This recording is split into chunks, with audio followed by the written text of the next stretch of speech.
In this video, we're going to take a look at Netflix and some of its competitors. Netflix has been in the news a lot lately because it's looking to acquire Warner Brothers, and a lot of people don't want this to go through. A lot of people do want this to go through. So the stock price has been all over the place.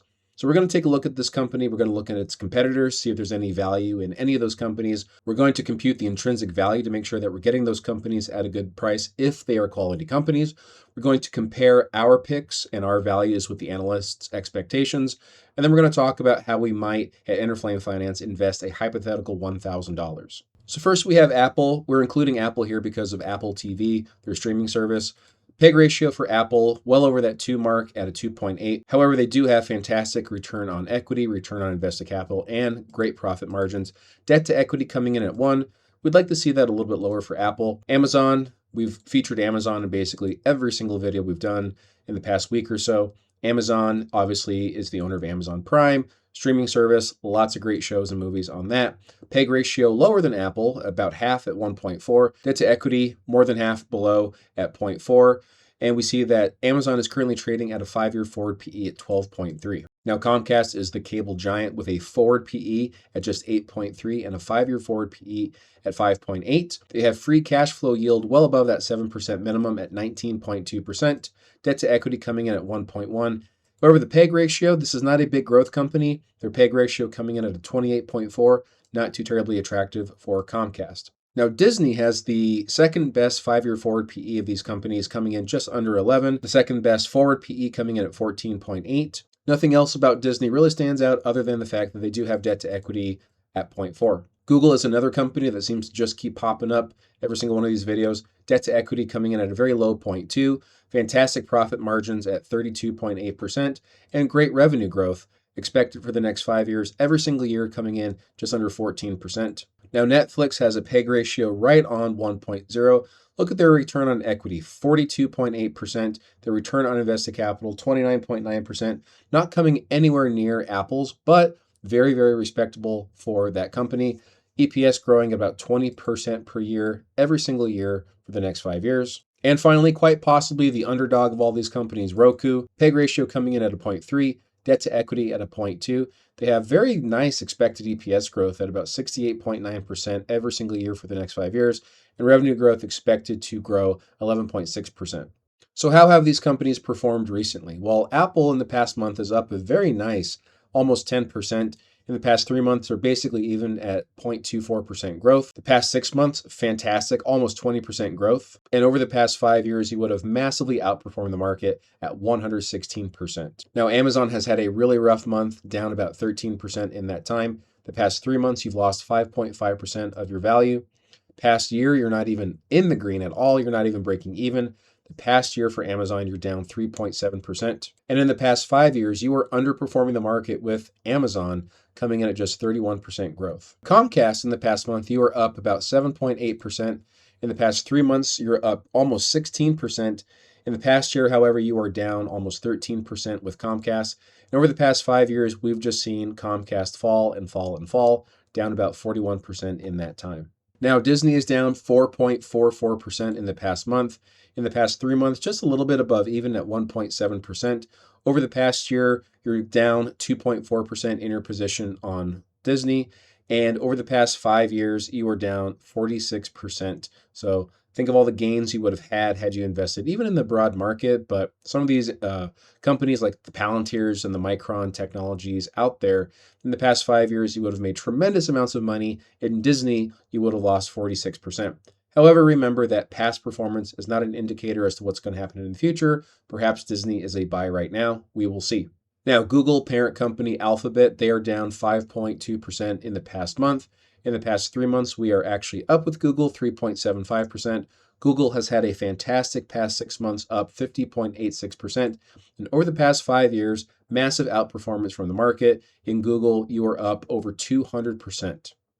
Now, Netflix has had a pretty rough month, down 9%. In the past 3 months, you were down 25% on your position in Netflix. Over the past year, you were down 22%. And over the past 5 years, we are up only 43% in that time. And finally, Roku, really bad month, down 17.5%. Over the past 3 months, we are down 6.04% with Roku. Over the past year, a little bit below even, down 1.33%. And over the past 5 years with Roku, after that huge surge after the pandemic and during the pandemic, you are down 79% on your position in Roku. Now, if you are new to this channel, welcome. What we do now is we take these metrics and we score these companies between -10 and +10. -10 is absolute garbage. +10 is the perfect company. And at the very bottom of the heap for growth is we have Disney coming in at a 0.5. Now, 0 is neutral, so Disney is just above neutral, but we want to make sure that we are only considering quality companies, so we typically choose scores of 5 or higher. Next up is Roku with a score of 1. Very low, probably because of their profit margins and their return on invested capital. However, in terms of growth, they do have a PEG ratio coming in at a 0.3. However, their forward PE coming at 35.2, not looking too terribly great, but EPS growth, 69% every year for the next 5 years. If they can execute on that, you are getting Roku right now at an 11.2 5-year forward PE. So something to consider when looking at Roku. Comcast coming in at a 2 for growth. Apple actually coming in at a 3 for growth. Amazon coming in at a 4. As we've said many times on this channel, when we look at Amazon, we sometimes give it a pass and we don't really consider it a 4. Maybe we bump it up into the 5 category. These numbers aren't too great for Amazon right now on the surface, but when you take a little deeper look into this company, you see that Amazon is Amazon. They are a fantastic company, and we sometimes lower the bar for them just a little tiny bit. Google is the first company that comes in truly at 5 or above, and Netflix, the featured company in this video, is coming in at a 6 for growth. So before we get into the safety metrics, if you wouldn't mind, if you're getting anything out of this video, please like this video. It really helps out the channel. And if you want to come back for more intrinsic value, scores, valuation, and analysis on stocks, please consider subscribing to the channel so you don't miss a single video. Now, the big thing for safety is the dividend yield, the dividend growth, and the years of dividend growth. And some of these companies just simply don't pay a dividend. That's going to hurt their scores ultimately. But the dividend yield for Apple at a very small, measly 0.4%. They do, again, have that return on invested capital and return on assets that is just fantastic. And they have grown their dividends 14 consecutive years. So that might help Apple in the safety arena. Amazon coming in, no dividend to speak of, but they do have a 5-year forward PE coming in at a 12.3, and that's not even some of the best 5-year forward PEs that we see. They have a current PE ratio of 29 and very low debt to equity at 0.4. Comcast with that very healthy free cash flow yield at 19.2%. Dividend yield, one of the best of all these companies, coming in at a 4%, and a PE ratio very, very, very small, 5.9. Now, Disney did cut their dividend for a while there, but they've reinstated their dividend. They have grown them for 2 consecutive years, and they've actually grown that dividend in recent years at 50%, coming in at a 1.4% dividend yield. Their PE ratio, second best of all these companies at 15.6.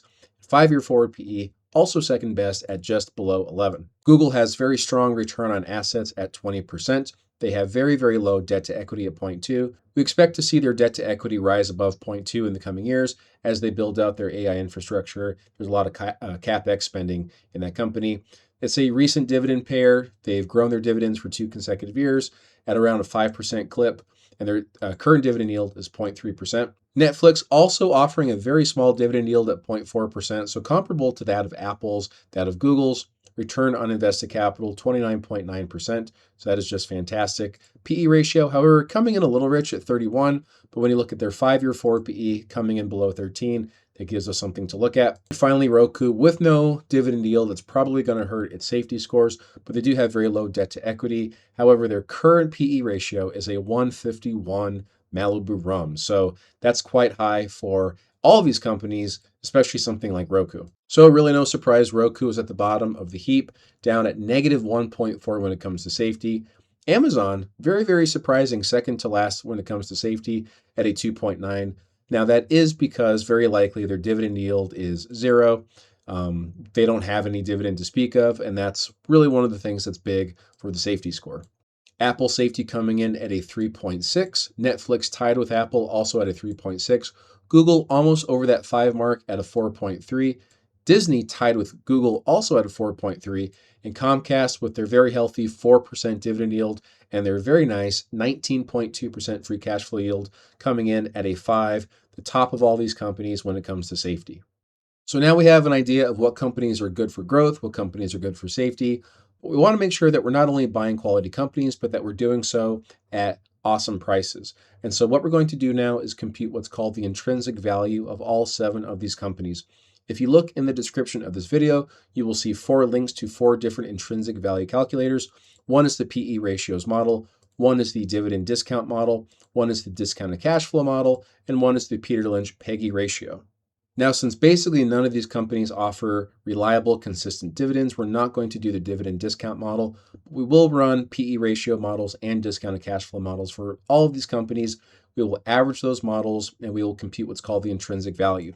So check out the description below for the links to help you build out these intrinsic value calculators for whatever companies you want. You can use whatever numbers you want for the companies that we talk about on this channel, or you can look at any other company that you want to evaluate. Intrinsic value calculation is one of the most important, crucial tools that any investor needs to have in their toolbox. So check out the description for those links below and build out your own intrinsic value calculators. So coming in last is Roku with an average score of 0.28. I do want to point out that these averages are a weighted average. We're leaning more toward growth than we are for safety. So we're giving 70% of the score to growth and 30% of the score to safety. That's how we're getting this average score of 0.28. Now, the intrinsic value of Roku, according to our calculations, is 190, and the current stock price is $88 per share. That gives us a margin of safety of 54%. Now, this intrinsic value of 190 is well above even the most bullish analyst on Wall Street. The most bullish analyst saying that Roku is actually worth $150 per share. That would be a 71% increase in the stock price. The average analyst says it's more like a 40 to 48% increase in their stock price over the next year. But even the most bearish analyst is saying that Roku should be trading for $95 per share. That would be about an 8% increase over the coming year. Now, the overall consensus for Roku is strong buy. 10 analysts are saying strong buy, 10 are saying buy, 2 say hold, nobody says sell, and nobody says strong sell. Next up is Disney with an average score of 1.64.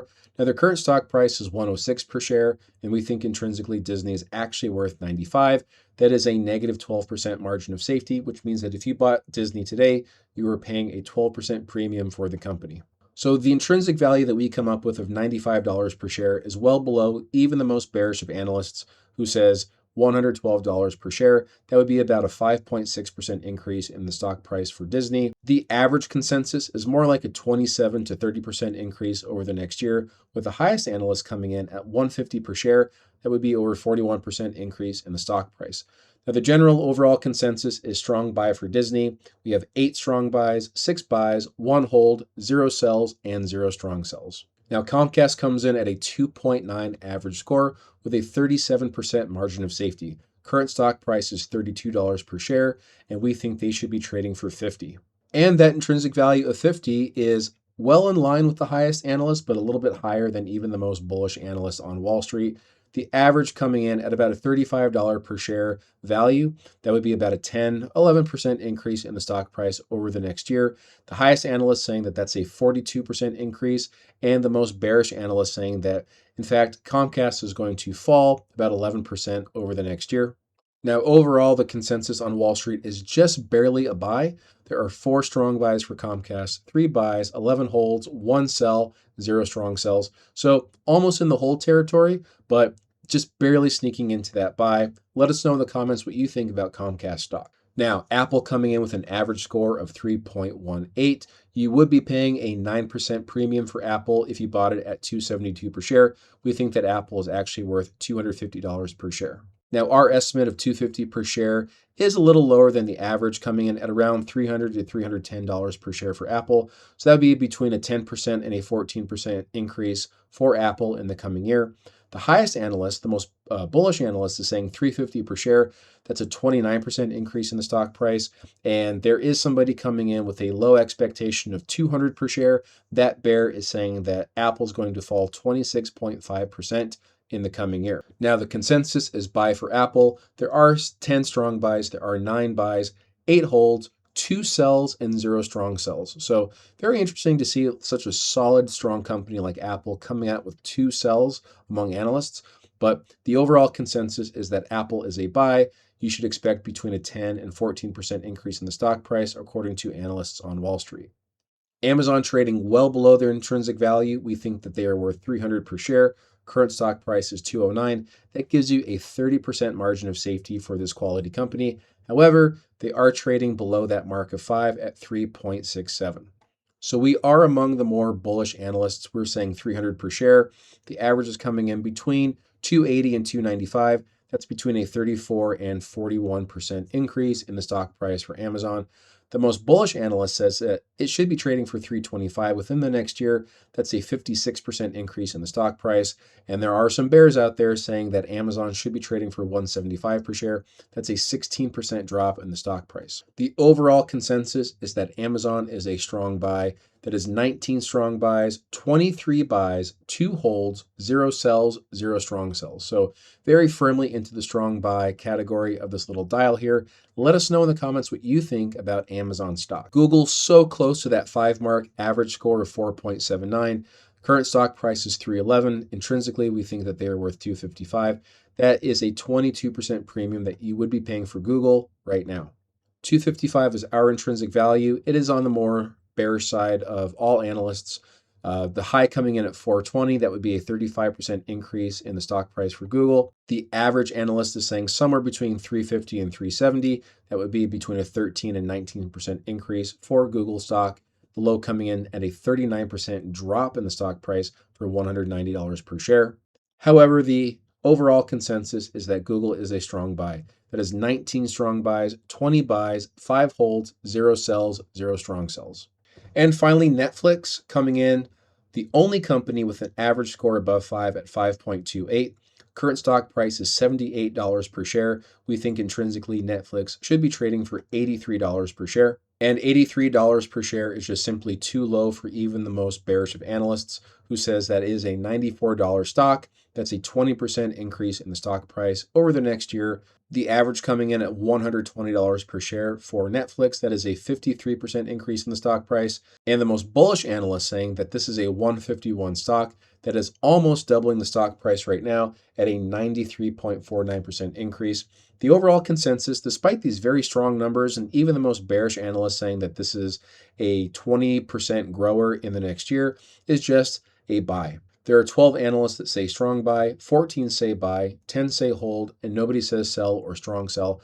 So Netflix is the star of the show. They are the featured stock on this video. Let us know in the comments what you think about Netflix. Is it lower than $94 per share like we think, or are you more in the triple digit range thinking it's going to be something like 120 or maybe even in the 150s? So this is a very interesting result. If we wanted to invest $1,000 into these 7 companies, we would only put our money, according to the Interflame Finance methodology, into Netflix, all $1,000, all the eggs in that basket. Now, just a reminder that nothing that we say on this video, nothing that we say on this channel is financial advice. We are not telling you to buy, hold, or sell anything in your portfolio. Always do your own research and your own due diligence. However, it should go without saying that putting all your eggs into one basket is inherently risky. Netflix is the only company with an average score above 5 and a positive margin of safety, which is why they're getting all $1,000. However, if you want a little bit more diversification, what I've done here is I've lowered the growth score to a 60% weight and the safety score to a 40% weight. So it spreads a little bit more numbers into the safety category. And I've also considered companies that score a 3 or higher. So still quality companies, still above 0, so above neutral. And what that results in is that since Comcast is selling for a 30% margin of safety, they are coming in above a 3. That would be $459 into Comcast. That would be $423 into Amazon with a 30% margin of safety, and then only $118 would go into Netflix. So you can really see the effect of diversification and maybe even lowering the standards just a little tiny bit, just by spreading out the growth and the safety just a smidge, and also lowering the standards and saying that we're going to look at companies at 3 or above, so still quality companies, but not as quality on average than they were before. You can see that we are spreading our money out. As a matter of fact, not even half the money is going into Netflix anymore. Almost half is going into Comcast, 42% is going into Amazon, and only 12% is going into Netflix. So let us know in the comments below what you are buying. What do you think of these 7 streaming companies? Are any of them buys, any of them holds, any of them sells in your portfolio? We'd love to hear your perspective on these companies. So thank you very much for joining us in this video. Let us know in the comments what you are buying, what you are holding, and what you are selling, and what you think of these 7 streaming giants in the stock market. If you got anything out of this video, please consider liking. That really helps out the channel. And if you want to come back for more intrinsic values, more stock analysis, and more scoring, please consider subscribing so you never miss a single video. Tell your friends, tell your family, tell your mother-in-law about Interflame Finance. We appreciate you being here, and we'll see you on the next video.